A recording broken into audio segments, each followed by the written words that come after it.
Ayer compré el diario. Me sorprende que todavía venden el periódico, ya que todo está en línea, ¿no?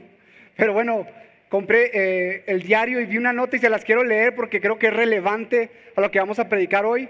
Así que se lo voy a leer, así que atención. Ciudad de México. Se ha reportado más de 100,000 pájaros muertos por ataques de ansiedad. Se dice que como no sabían si iban a comer el día de mañana, les dio pánico y murieron en el vuelo. Otras 58,000 aves están en espera de consejería y tratamiento. Así que Memo tal vez tenga bastante trabajo ahí, ¿no? La situación aérea está en crisis. Los centros de control de ansiedad y depresión de aves no se dan abasto. Obviamente este artículo es falso. No se ha conocido nunca de un pájaro que se ha muerto por ansiedad o por preocupación. Y de la misma manera Dios nos manda a nosotros a no afanarnos y a no preocuparnos, sino que busquemos primeramente su reino y su justicia, y las cosas necesarias de cada día nos vendrán por añadidura. Así que hoy estaremos viendo el pasaje que sigue de Mateo 6, del 25 al 34. Titulé este sermón, no te preocupes, sencillamente porque ese es el enfoque del pasaje. Dividí mi sermón en 3 partes. No se preocupen porque Dios es nuestro Señor y Padre. Número 2, no se preocupen, sino busquen su reino y su justicia. Número 3, no se preocupen por el día de mañana. Así que si todos nos podemos poner de pie, por favor, vamos a leer el pasaje. Y nos vamos a ir un poquito atrás porque en realidad es toda una unidad desde el versículo 19 que hemos estado viendo las últimas semanas, desde el versículo 19 hasta el 34. Lo voy a leer en la versión de las Américas. Mateo 6, 19 al 34. No os acumuléis tesoros en la tierra, donde la polilla y el orín destruyen, y donde ladrones penetran y roban, sino acumulaos tesoros en el cielo, donde ni la polilla ni el orín destruyen, y donde ladrones no penetran ni roban. Porque donde está tu tesoro, ahí estará también tu corazón. La lámpara del cuerpo es el ojo. Por eso, si tu ojo está sano, todo tu cuerpo estará lleno de luz. Pero si tu ojo está malo, todo tu cuerpo estará lleno de oscuridad. Así que si la luz que hay en ti es oscuridad, ¿cuán grande será la oscuridad? Nadie puede servir a 2 señores, porque aborrecerá a uno y amará al otro, o se apegará a uno y despreciará al otro. No pueden servir a Dios y a las riquezas. Por eso os digo, no os preocupéis de vuestra vida, qué comeréis o qué beberéis, ni por vuestro cuerpo, qué vestiréis. ¿No es la vida más que el alimento y el cuerpo más que la ropa? Mirad las aves del cielo, que no siembran, ni ciegan, ni recogen en graneros, y sin embargo, vuestro Padre Celestial las alimenta. ¿No sois vosotros de mucho más valor que ellas? ¿Y quién de vosotros, por ansioso que esté, puede añadir 1 hora al curso de su vida? Y por la ropa, ¿por qué os preocupáis? Observad cómo crecen los lirios del campo, no trabajan ni hilan. Pero os digo que ni Salomón en toda su gloria se vistió como uno de ellos.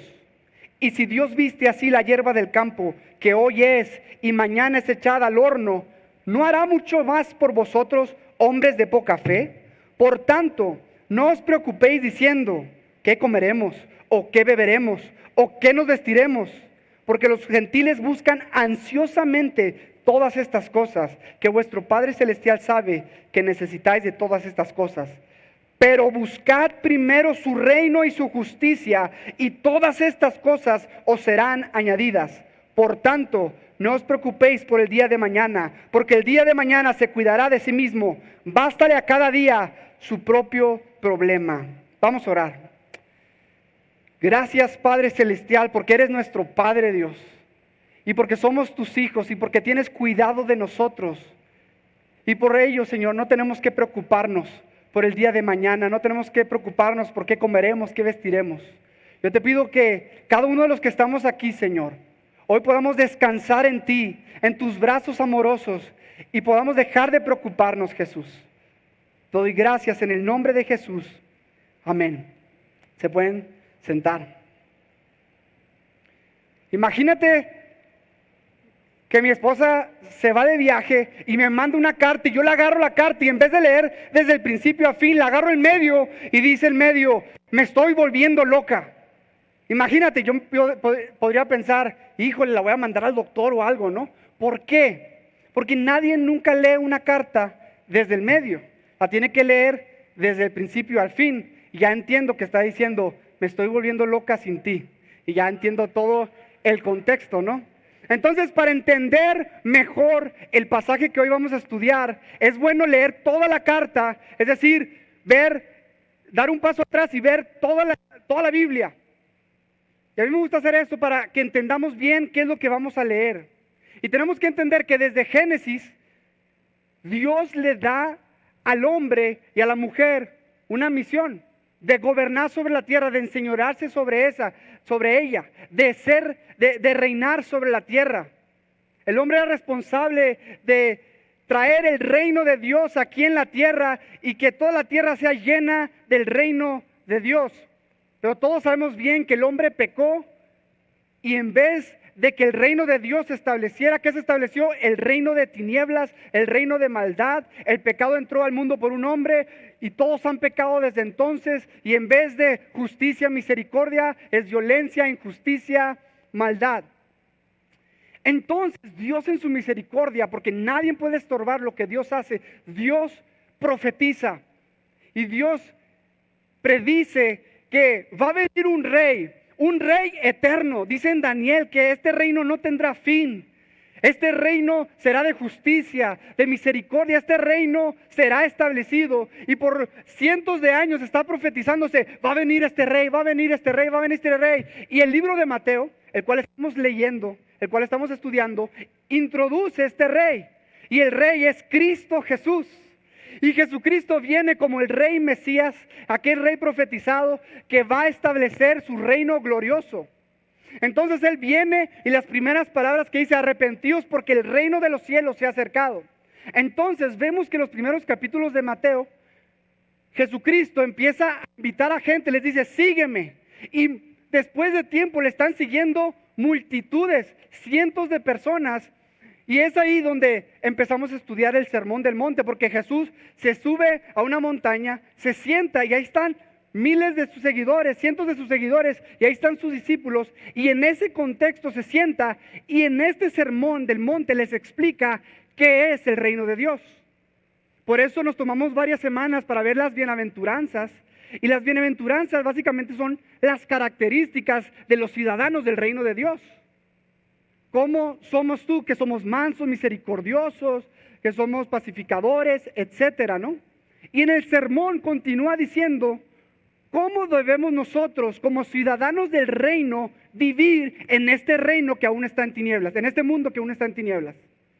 Porque la realidad es esta: todos nosotros, la esperanza de cada cristiano es que el reino de Dios se ha establecido completamente en la tierra. Y eso es una promesa que cuando Él regrese va a suceder. Pero todavía no estamos en el reino, el reino de Dios no ha llegado a su perfección, no se ha completado y todavía vivimos en esta tierra. Y Jesús en el Sermón del Monte nos enseña cómo vivir en este colapso de reinos, ¿no? Cómo vivir en este mundo como ciudadanos del reino de Cristo. Entonces hemos visto, ¿no? Cómo debemos de cumplir nuestra palabra, cómo debemos de honrar el matrimonio, cómo debemos de ver a las personas sin lujuria, sino no adulterar nuestro corazón. Hemos visto tantas cosas y las últimas 2 semanas toca un tema muy importante, las riquezas, el dinero. Y es muy importante, tan importante que según estudios, ¿no? Que ya viendo los que han estudiado todo así en detalle, dicen que Jesús habló más del dinero que del cielo y del infierno juntos. Entonces es un tema muy importante. ¿Por qué? Porque Jesús lo puso así, lo vimos la semana pasada. Hay de 2 sopas: o amas al Señor o amas al dinero. No hay en medio.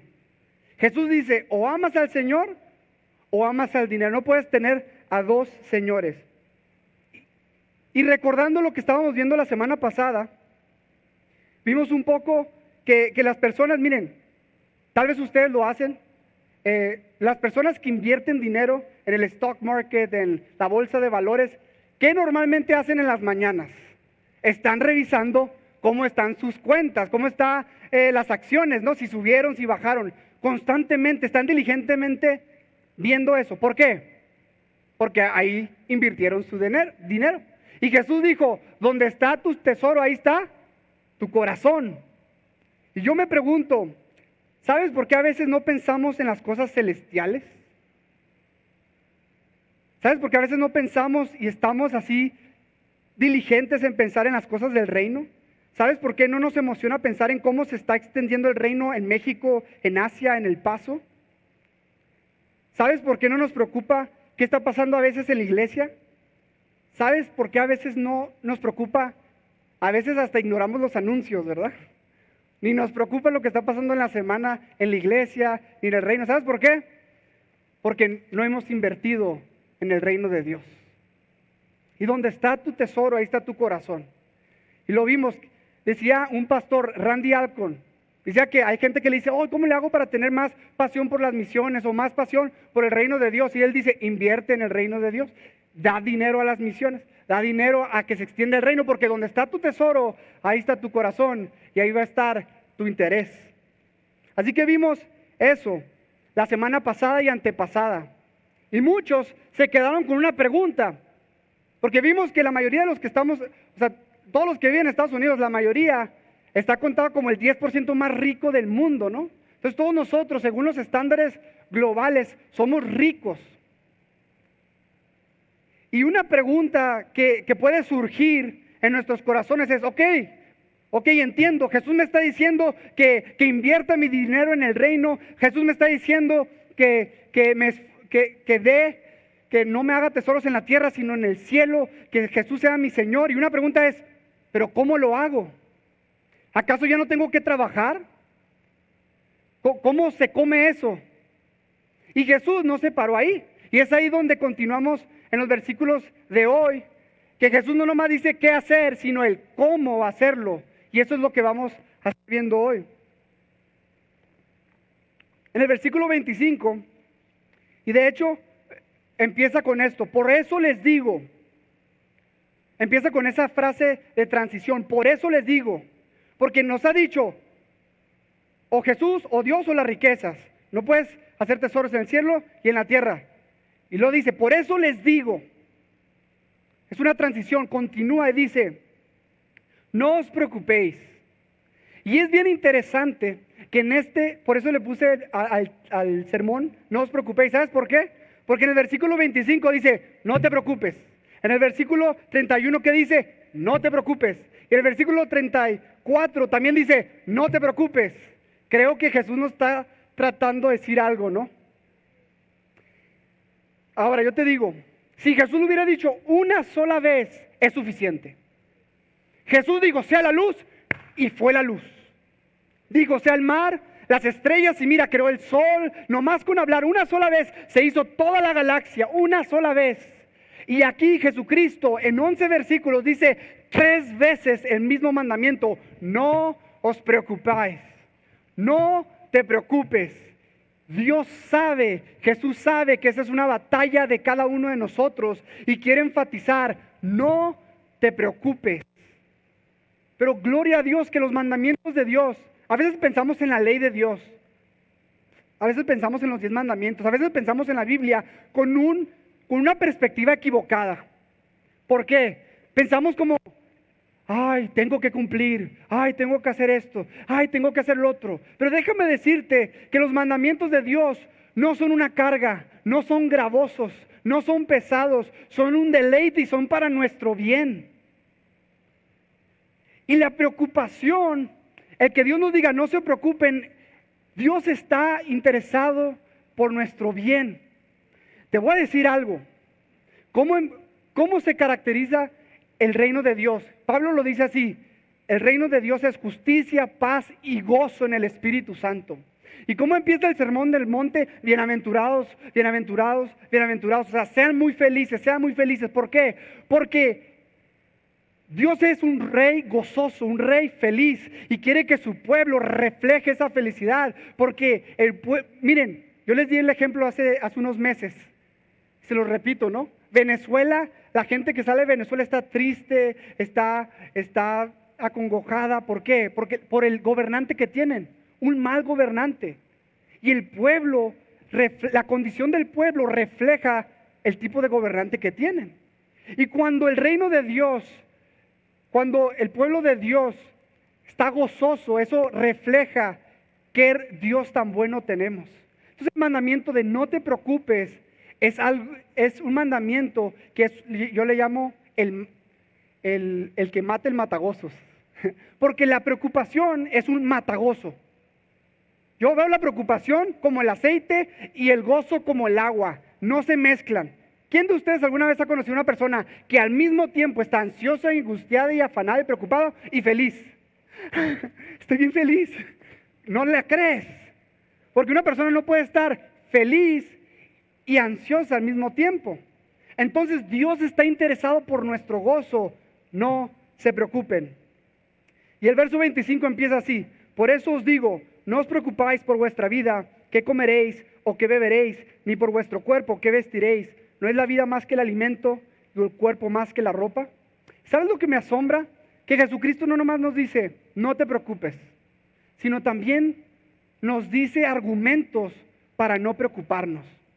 Y mi oración, preparando el sermón, es que el Señor, primeramente, esto yo sea transformado por esta palabra, pero que ustedes también puedan experimentar el alivio y que puedan ser convencidos por la palabra de Dios el por qué no preocuparnos. Y vamos a ver varios argumentos que Jesús presenta y cada uno de ellos es convincente porque Jesús lo está diciendo. Y el primero es que Jesús, Él es nuestro amo poderoso, creador, y que sabe cómo alimentarnos y vestirnos.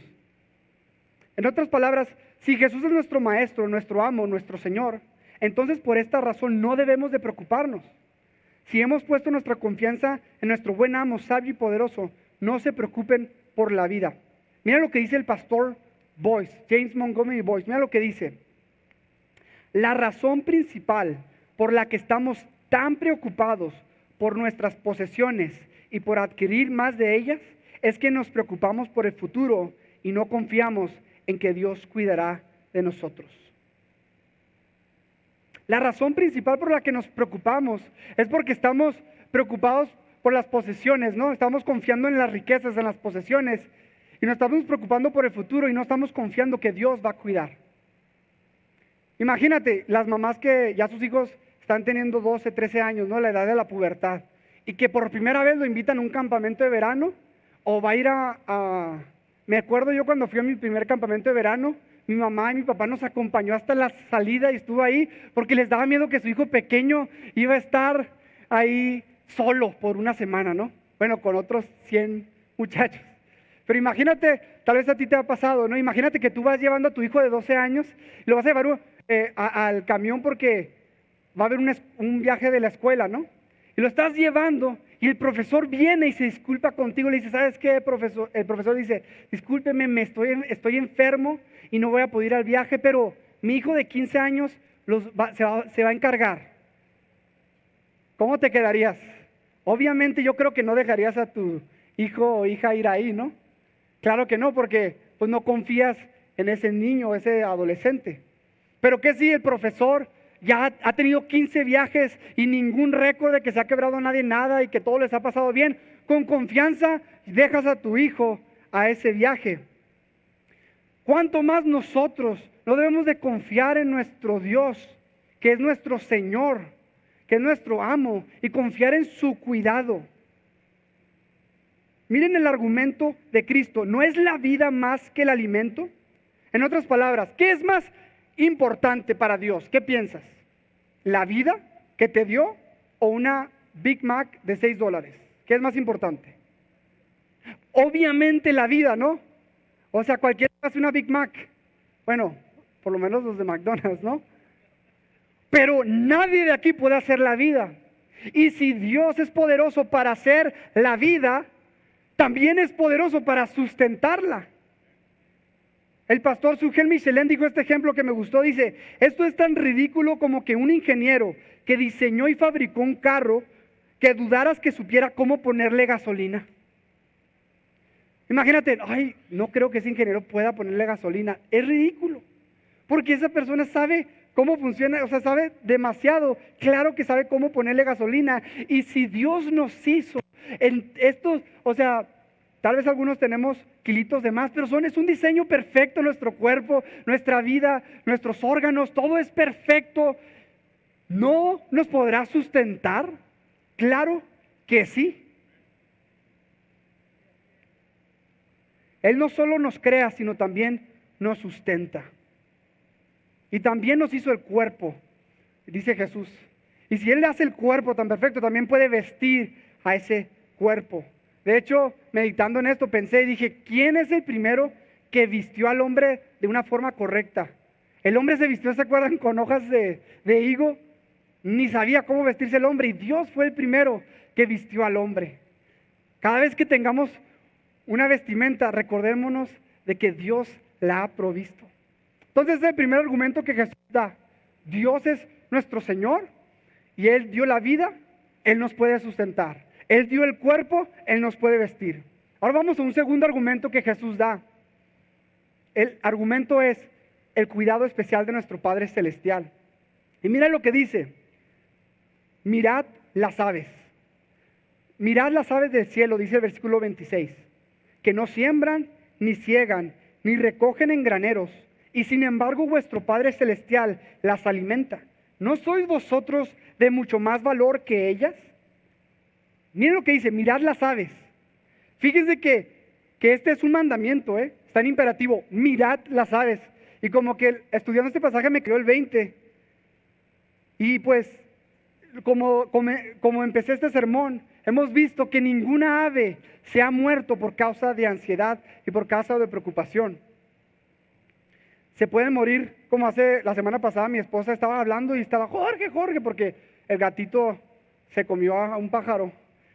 Eso, se pueden morir por otras razones, pero por angustia y por preocupación, ninguna ave se ha muerto. Mira lo que dice el comentarista Matthew Henry. El hombre ha caído tan bajo que Dios lo envía a la escuela de las aves del cielo para que le enseñen. Lo voy a repetir.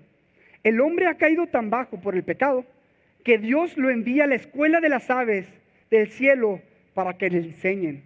Imagínate esto. Nosotros que teníamos que gobernar sobre los animales y que teníamos que ser de un ejemplo para todo el mundo. Ahora Jesús nos enseña que los animales, las bestias del campo son las que nos enseñan a nosotros. Y esto es resultado del pecado. Dice la Biblia en 2 Corintios 4:4 que el Dios de este siglo, es decir, el diablo, ha cegado el entendimiento de los incrédulos. El pecado lo que ha hecho es que ha nublado nuestra vista y nos hace necios. De modo que no entendemos lo normal, lo sencillo, lo que es común y corriente, no lo entendemos por el pecado. El pecado nos ha puesto en un estado que en vez de nosotros ser de ejemplo para las criaturas, ellas son para nosotros. Y yo, quise obedecer este pasaje y salí, agarré un cafecito, salí al balcón de mi apartamento y obedecí. Y estuve como media hora mirando las aves. Y me senté, dije, voy a ver las aves. Y qué contentas están las aves. Piu, piu, piu. Así estaban un chorro nomás volaban en la mañana, cantando y cantando. Y hasta dije, wow, o sea, tienen enfrente de mi apartamento hay un pino. Y dije, wow, hasta Dios les provee una casa de 10 pisos ahí, ¿no? Porque está bien grande, ¿no? Dios es bueno. Y veo cómo Dios, o sea, el puro hecho de reflejar en la naturaleza, en cómo Dios cuida de estos pájaros, trae un descanso al alma, porque si Dios cuida de estos pájaros, ¿cuánto no más hará por nosotros? Yo te quiero animar que esta semana o las próximas semanas te tomes en serio este pasaje y que hagas una pausa y que veas los pájaros del cielo, ¿sí? De veras, velos y medita en el cuidado de Dios hacia ellos. Y eso, según el mandato de Cristo, va a ayudar para que no te preocupes. porque estamos reflejando y meditando no nomás en su palabra, sino en su creación. Ahora, yo quería aclarar algo que puede venir y surgir en todo esto que estamos predicando, ¿no? Hazte tesoros en el cielo, que tu Señor sea Él y no el dinero, y no te preocupes, ¿no? Y esto no es un llamado a la pereza, a no trabajar. Como dijo un teólogo, el perezoso tienta a Dios en vez de confiar en Él. El perezoso tienta a Dios en vez de confiar en Él. Si tú ves a los pájaros, no son flojos, tal vez no trabajan ni hilan, pero hacen lo suyo, vuelan, y ahí andan buscando lo que Dios les provee cada día. Les provee ya sea gusanos, semillas, pero Dios se los provee, pero los pajarillos no se quedan ahí sentados, sino hacen sus actividades, ¿no? Entonces, Dios no nos está llamando aquí al no ser nada, sino nos llama a no preocuparnos, pero sí ocuparnos del trabajo de día a día. De hecho, lo vemos en 2 de Tesalonicenses 3, del 10 al 12. Mira lo que dice: porque también cuando estábamos con vosotros, os ordenábamos esto: si alguno no quiere trabajar, tampoco coma. Porque oímos que algunos de entre vosotros andan desordenadamente, no trabajando en nada, sino entremetiéndose en lo ajeno. A tales mandamos y exhortamos por nuestro Señor Jesucristo, que trabajando sosegadamente coman su propio pan. El trabajo no es un resultado del pecado, es una bendición. Y no debemos de tomar esto como excusa para no trabajar, sino ser diligentes. El problema es el problema es cuando te afanas tanto por el trabajo que no tienes tiempo para estar en su palabra. Es que, ¿cuántas veces les he preguntado a gente, ¿cómo vas en la lectura? Es que no he tenido tiempo. ¿Cómo vas en la oración? Híjole, no tengo tiempo. No tiene tiempo para la familia a veces, para la iglesia, para el reino de Dios. Sé que hay situaciones complicadas donde no se puede, pero yo te animo a que busques con diligencia el que sí trabaja, pero que ese no sea tu afán y que ese no sea tu prioridad. Ahorita vamos a ver que la prioridad es el reino. Yo te quiero animar que no faltes los domingos a causa de cualquier cosa, del trabajo. O si es posible pedir los martes y que vengan los martes a la oración donde nos juntamos los hermanos y oramos juntos. O que puedas involucrarte en un ministerio, en Aguana, con los niños, en las mujeres, con los hombres, ya sea en los grupos de casa, en el grupo de hacedores de discípulos. Pero que tomes en serio esto y que no tomes como una excusa el trabajo, sino sé sabio. Y a veces, miren hermanos, a veces queremos justificar nuestra meta equivocada, hacernos ricos, con la razón de darle una buena vida a nuestros hijos. A veces, y sobre todo en Estados Unidos, que nos endoctrinan con los libros, con las películas, con lo que dicen los artistas, es gana dinero, ser rico, gana más posesiones. Y a veces nos justificamos diciendo, es para el bienestar de nuestra familia. Pero yo te quiero decir la perspectiva bíblica en cuanto a eso. Mira lo que dice Proverbios 38. Mira lo que dice Proverbios 38. Dice: aleja de mí la falsedad y la mentira. Mira la oración que hace este hombre a Dios. No me des pobreza ni riquezas, sino el pan de cada día. No me des ni riquezas, ni pobreza ni riquezas. Hay dos extremos, ¿no? Dios no nos llama a buscar la pobreza. De hecho, este verso lo enseña, ¿no? No nos llama, entre más pobre, entre más feo esté mi carro, más santo soy. Y tampoco el otro extremo, donde, me voy a hacer rico para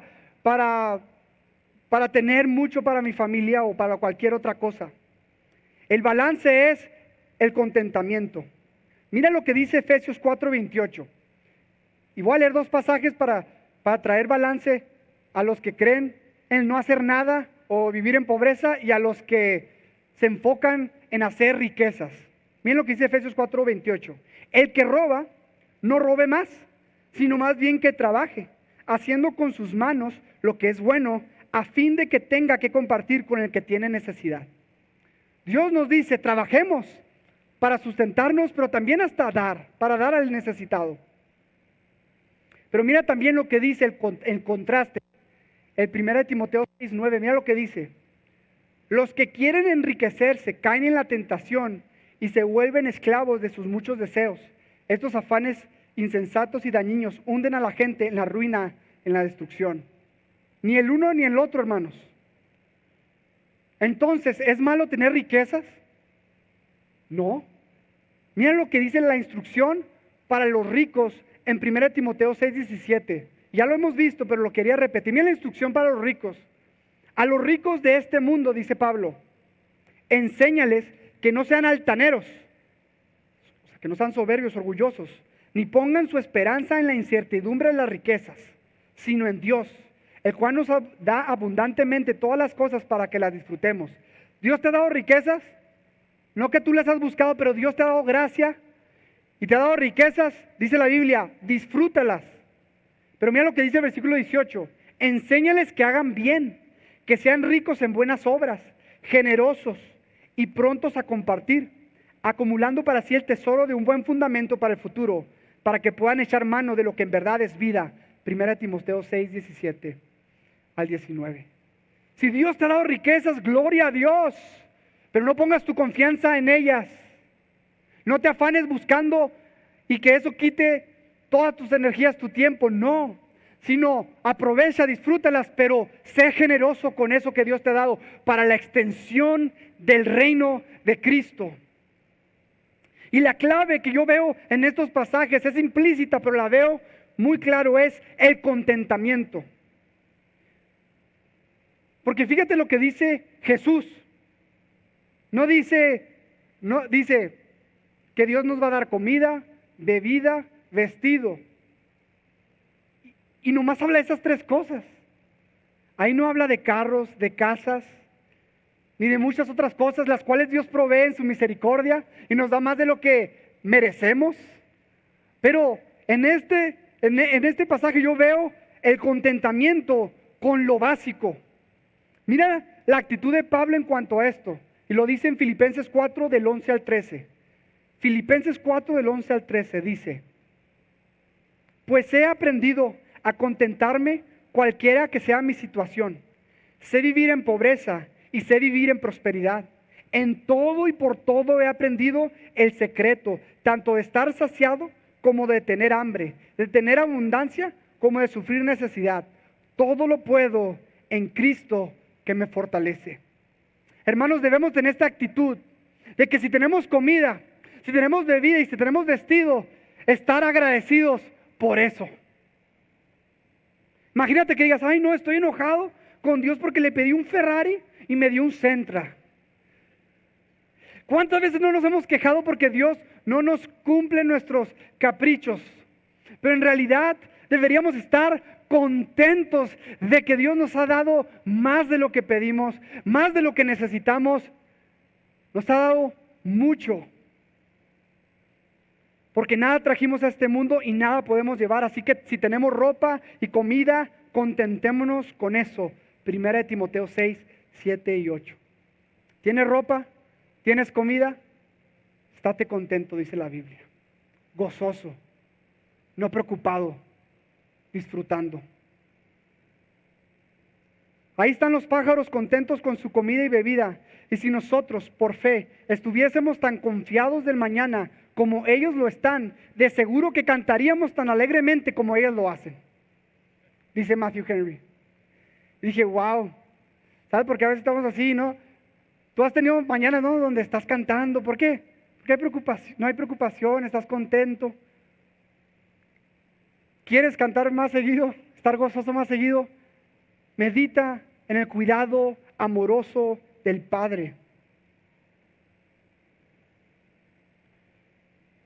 Lo que muy comúnmente pasa es que si recibimos más dinero, elevamos nuestro estilo de vida y siempre decimos, no tenemos porque tenemos otros gastos, pero decide vivir una vida modesta en contentamiento. Miren, hermanos, esto es una realidad.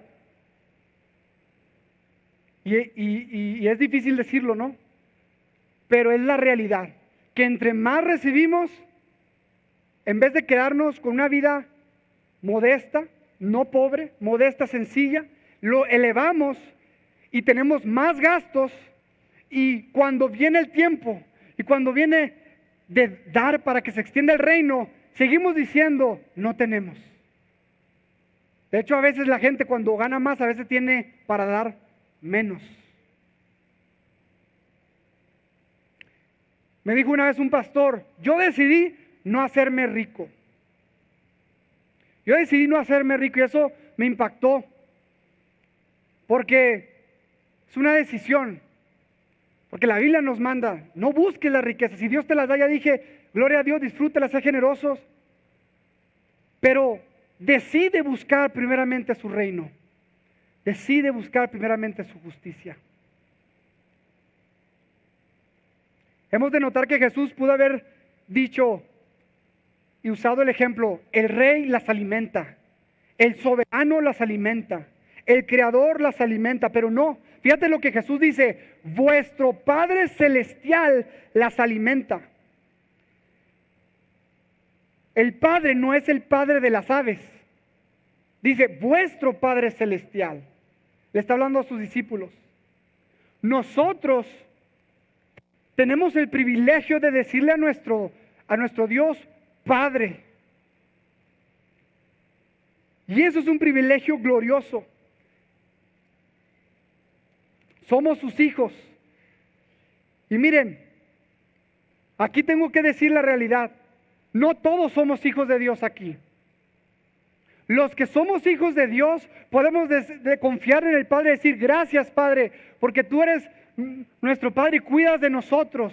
Y porque tú provees, porque tú nos cuidas. Pero tengo que decir un paréntesis, no todos aquí son hijos de Dios. De hecho, hay un pensamiento muy común, ¿no?, en el mundo que dice, todos somos hijos de Dios. No es cierto. Todos somos criaturas de Dios, pero no todos somos hijos de Dios. De hecho, la Biblia dice que antes de Cristo éramos hijos de la ira. A los fariseos les llamó hijos del diablo. Entonces nosotros sin Cristo, y si tú estás hoy sin Cristo y no le has rendido tu vida a Cristo, entonces no eres hijo de Dios. Según la Biblia dice que eres hijo del diablo, hijo de la ira. Y eso es de preocuparte, hermano, o no, hermano. Pero el privilegio que tenemos es, dice la Biblia, que Dios mandó a su Hijo unigénito para que todo aquel que en Él crea no se pierda, mas tenga vida eterna. Dice en Juan 1:12, pero a todos los que le recibieron, les dio el derecho de llegar a ser hijos de Dios, es decir, a todos los que creen en su nombre. Nosotros somos hijos de Dios y por lo tanto tenemos ese derecho de ser llamados hijos de Dios y tenemos ese cuidado especial del Padre. Y me encanta ese versículo que dice en Romanos 8:32.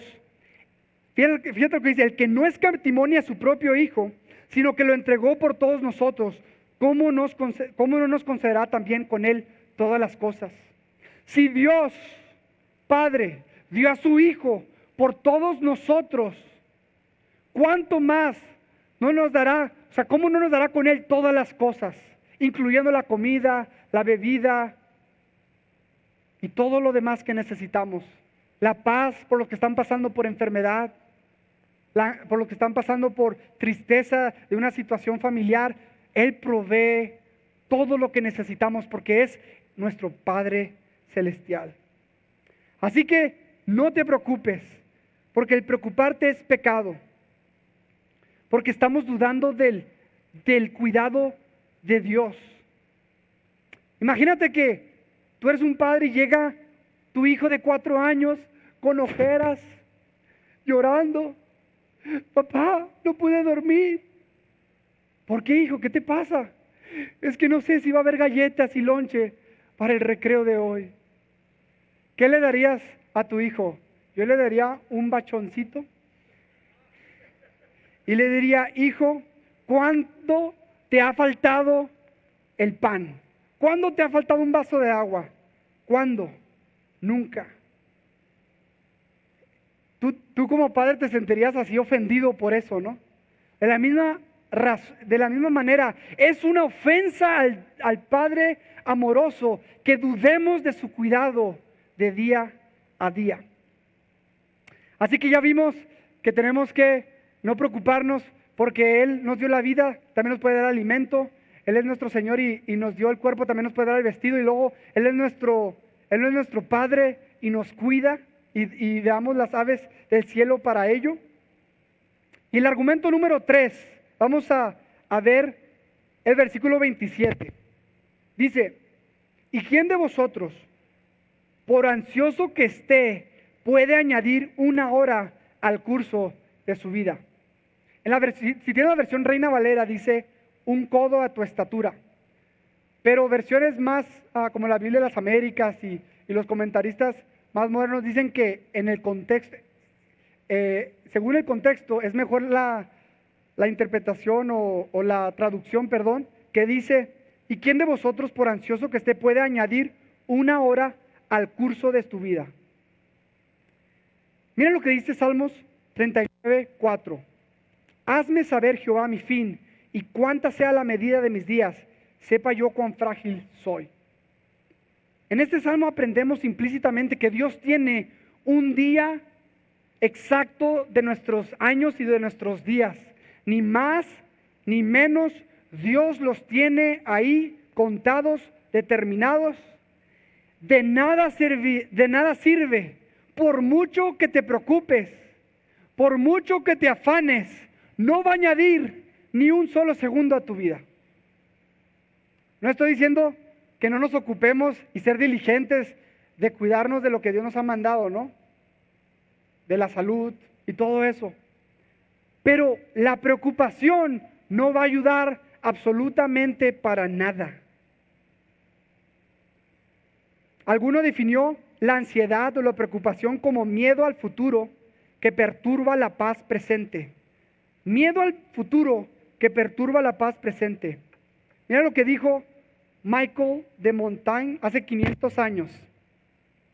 No era cristiano pero dijo esto. Mi vida ha estado llena de terribles desgracias, la mayoría de las cuales nunca sucedieron.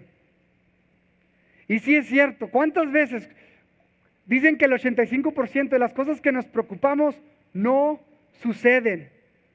Y fíjate lo que dice el doctor Charles Mayo, el que empezó la famosa clínica Mayo. Mira lo que dice: la preocupación afecta la circulación, el corazón, las glándulas y todo el sistema nervioso. Nunca he conocido un hombre que muriera por exceso de trabajo, pero he conocido a muchos que murieron de preocupación. La preocupación no sirve de nada, es inútil, no puedes hacer nada por aquello que estás preocupándote.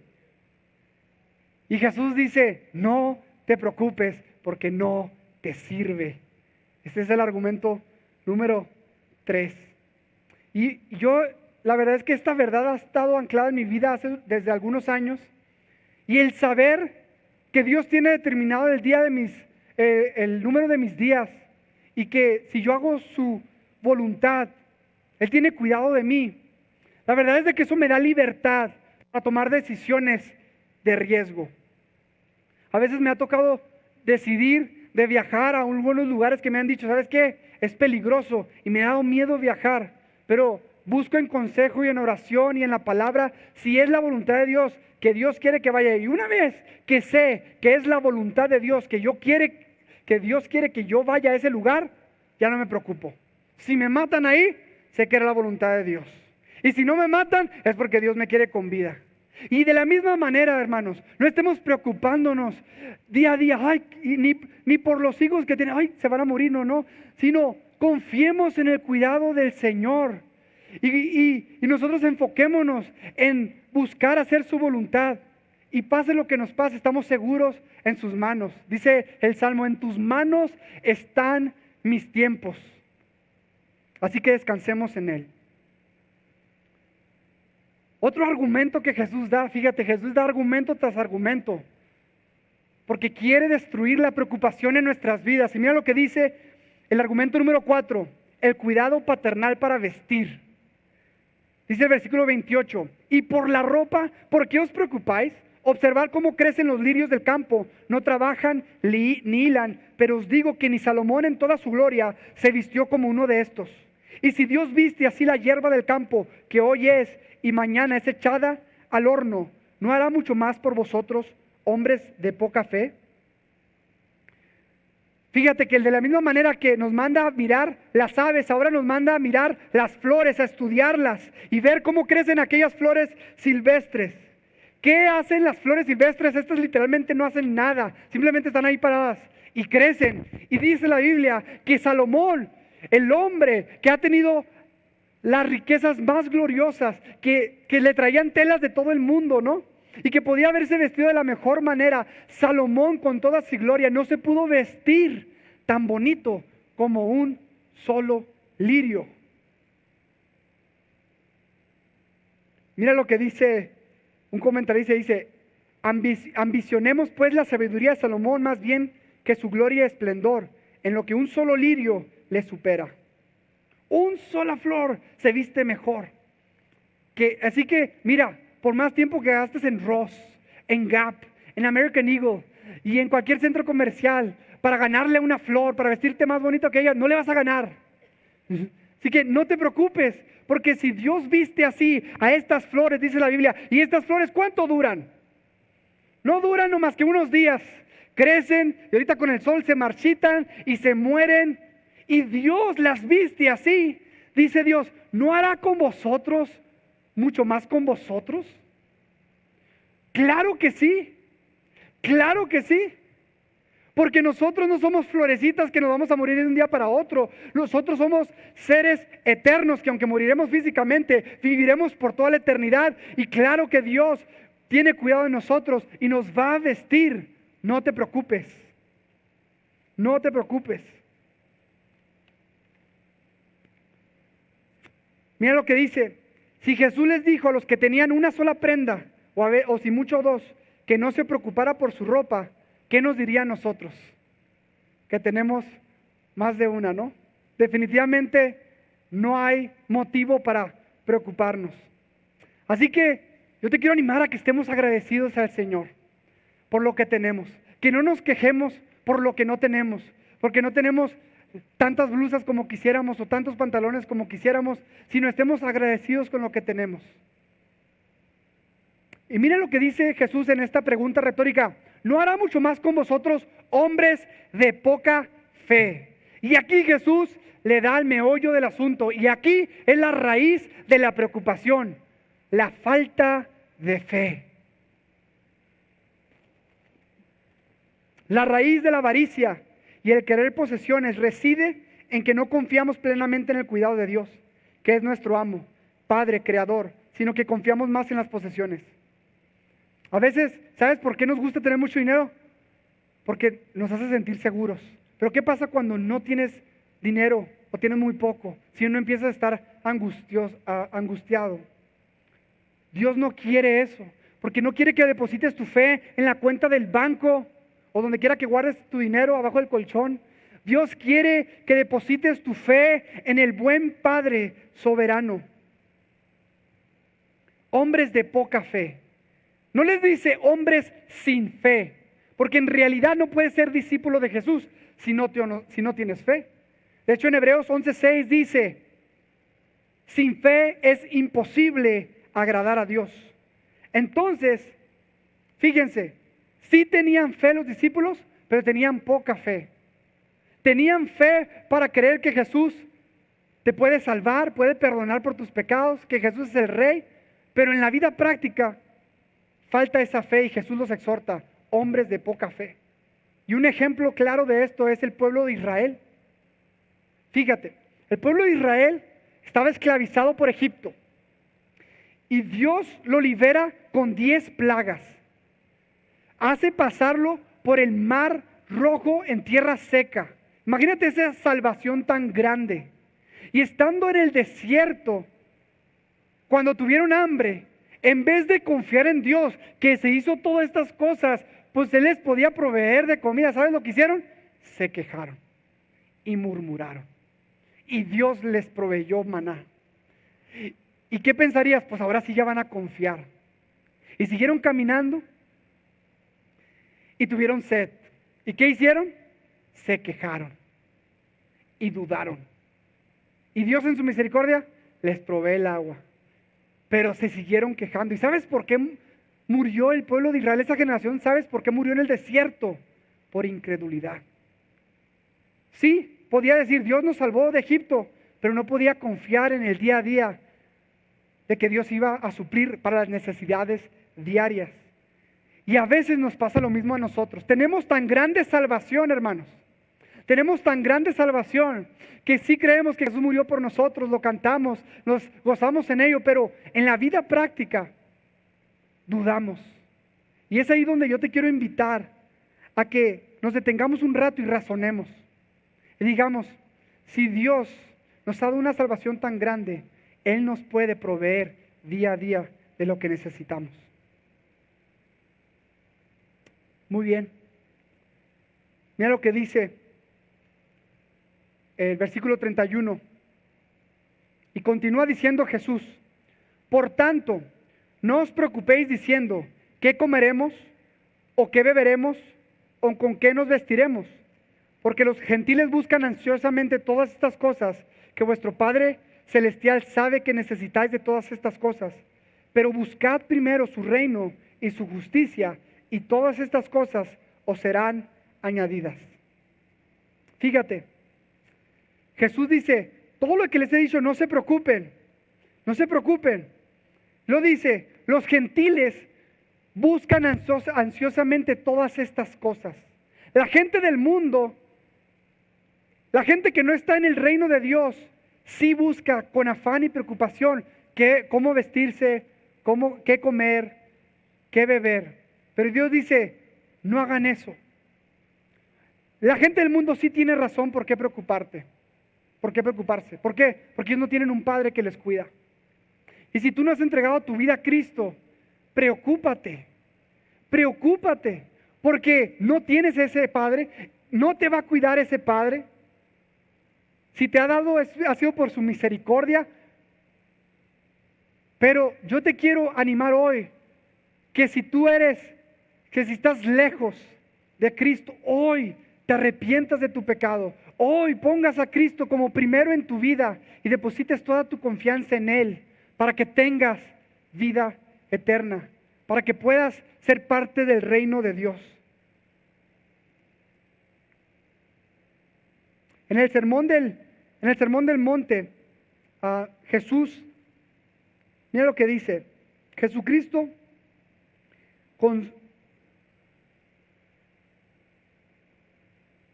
les quiero leer lo siguiente.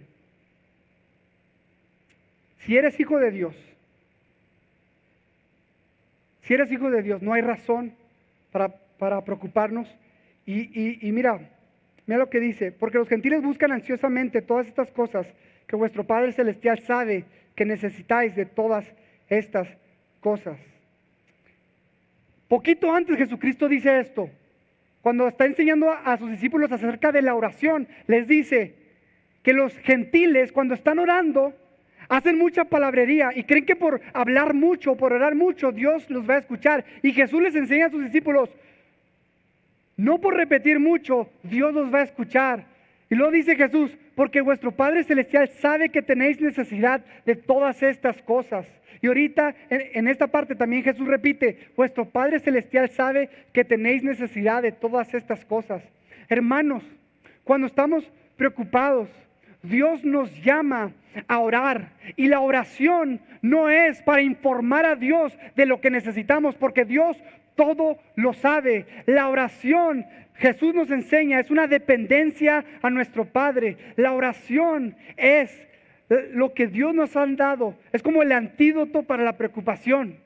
Mira lo que Pablo dice mira lo que Pablo dice en Filipenses 4, 6 al 7. Mira lo que Pablo dice, este es el antídoto de la preocupación. Por nada estéis afanosos, antes bien, en todo, mediante oración y súplica, con acción de gracias, sean dadas a conocer vuestras peticiones delante de Dios. Y la paz de Dios, que sobrepasa todo entendimiento, guardará vuestros corazones y vuestras mentes en Cristo Jesús. ¿Estás angustiado hoy? ¿Sabes lo que Dios nos llama a hacer? Echa tu ansiedad sobre Él. Toda tu preocupación, dice la Biblia, que oremos, que dependamos de Dios. Señor, estoy preocupado por mi familia, estoy preocupado por la enfermedad que tengo, por el cáncer que está teniendo mi familiar, porque no tengo para dar comida a mis hijos. Estás preocupado. Dios quiere que esa preocupación se la eches a Dios. Con oración y acción de gracias. ¿Qué quiere decir esto? Que le demos gracias a Dios sabiendo que Él nos escucha. Y dice la Biblia esta promesa: y la paz de Dios, que sobrepasa todo entendimiento, guardará vuestros corazones. Busquemos a Dios en oración para descansar en Él y ser aliviados de toda preocupación. Y lo dice el versículo 33, pero buscad primero su reino y su justicia, y todas estas cosas os serán añadidas. Este es de mis versículos favoritos de toda la Biblia. Y el teólogo Betts, mira lo que dice. El verso 33 encapsula la teología del Sermón del Monte. Este versículo que acabo de leer encapsula la teología del Sermón del Monte. No solo de este pasaje, sino de todo el sermón. Básicamente lo que Dios nos está diciendo es: busquemos, deseemos primeramente su reino y su justicia, y todas estas cosas vendrán por añadidura.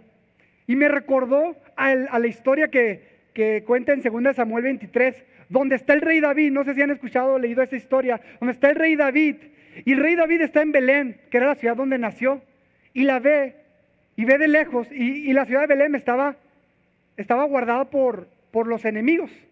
Entonces, el rey David simplemente suspira, y mira lo que dice: ¿quién me diera de beber agua del pozo de Belén, que está junto a la puerta? Entonces, los 3 valientes de David se abrieron paso por el campamento de los filisteos, y sacando el agua del pozo de Belén, que estaba junto a la puerta, se la llevaron y trajeron a David. Fíjate, el rey David ni siquiera les dijo: hey, tráigame agua. Simplemente dijo: ¿quién me diera del agua? Y los valientes dijeron: ese es un deseo de nuestro rey. Y arriesgaron sus vidas porque los pudieron haber matado.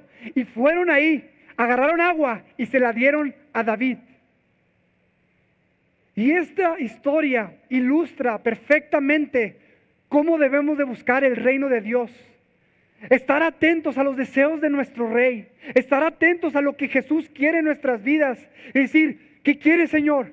Y arriesgo toda mi vida y busco y hago todo lo necesario con tal de cumplir la voluntad de mi Rey, con tal de someterme al reinado de Cristo. ¿Qué significa buscar el reino de Dios y su justicia? Simplemente significa esto: que Jesús es el Rey y que nosotros debemos someternos al gobierno del Rey. Debemos someternos a su voluntad. ¿Y qué significa? Y su justicia significa básicamente eso: hacer lo que Él nos pide que hagamos, sus deseos. Mira lo que dice Charles Quarles al definir la justicia. Esta es la justicia de quienes controlan su ira y se apresuran a resolver los desacuerdos con los demás.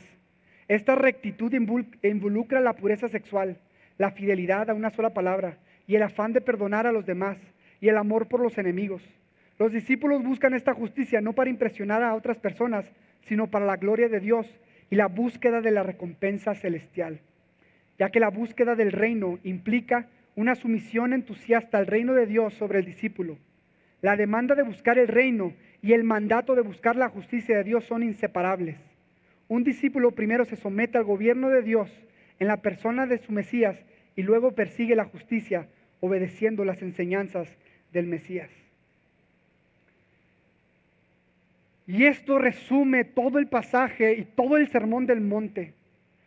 Que nuestras vidas sean caracterizadas por este versículo. Mateo 6:33.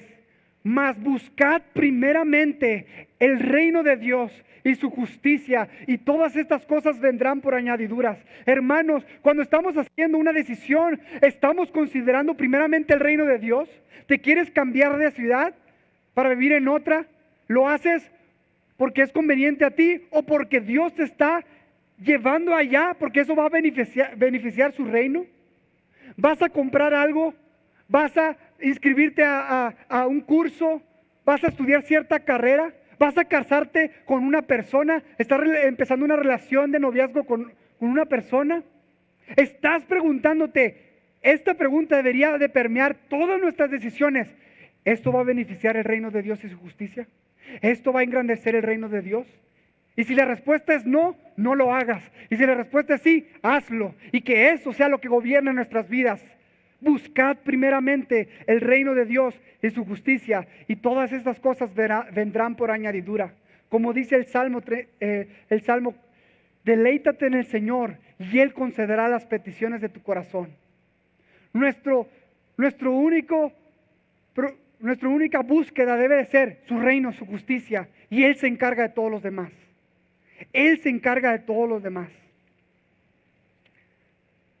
A veces trabajamos mucho, no sé si te ha pasado, te metes hasta en más trabajos y no tienes tiempo y aún dices, no, es que no tengo para dar para el reino porque necesito esto, necesito el otro y no tengo tiempo. Y a veces hasta haces más y hasta ganas más, pero te alcanza menos. No sé si te ha pasado.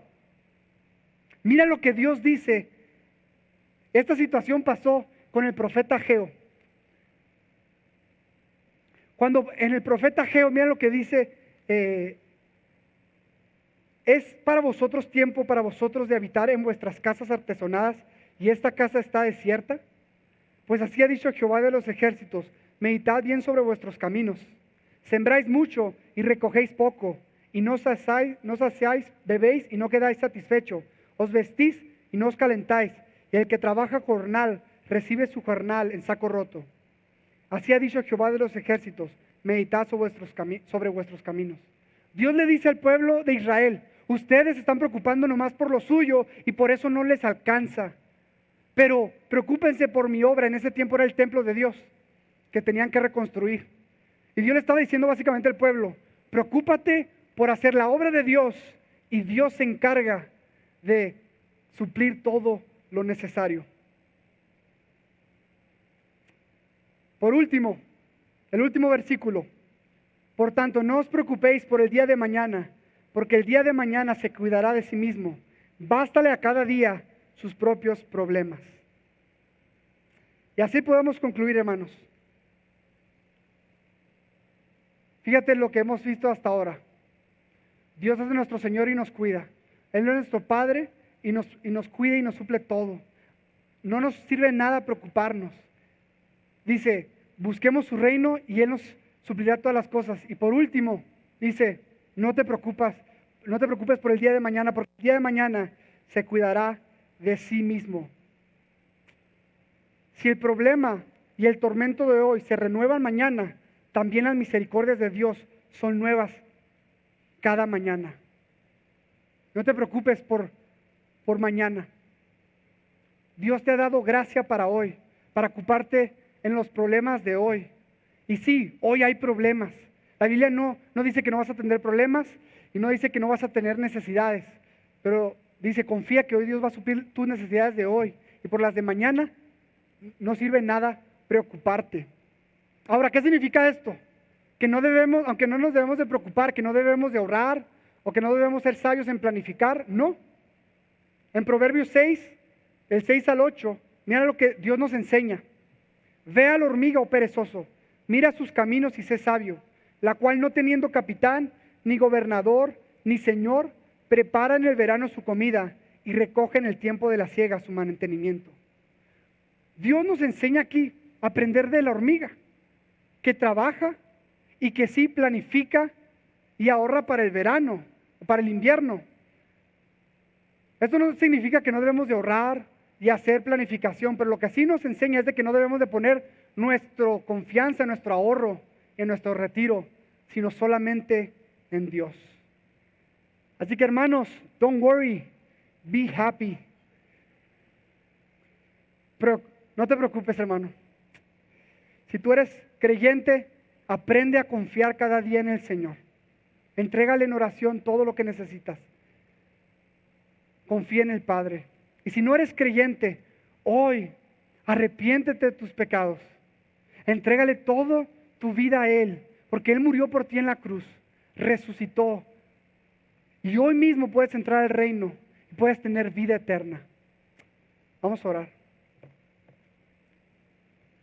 Padre, gracias, Señor, por ese amor tan grande. Gracias por ese cuidado tan grande. Gracias, Señor, porque si nos diste a tu Hijo, ¿cómo no nos darás con Él todas las cosas? Suple para cada necesidad, sea material o espiritual. Cuídanos, Señor. Damos gracias por todo este cuidado. En el nombre de Jesús. Amén.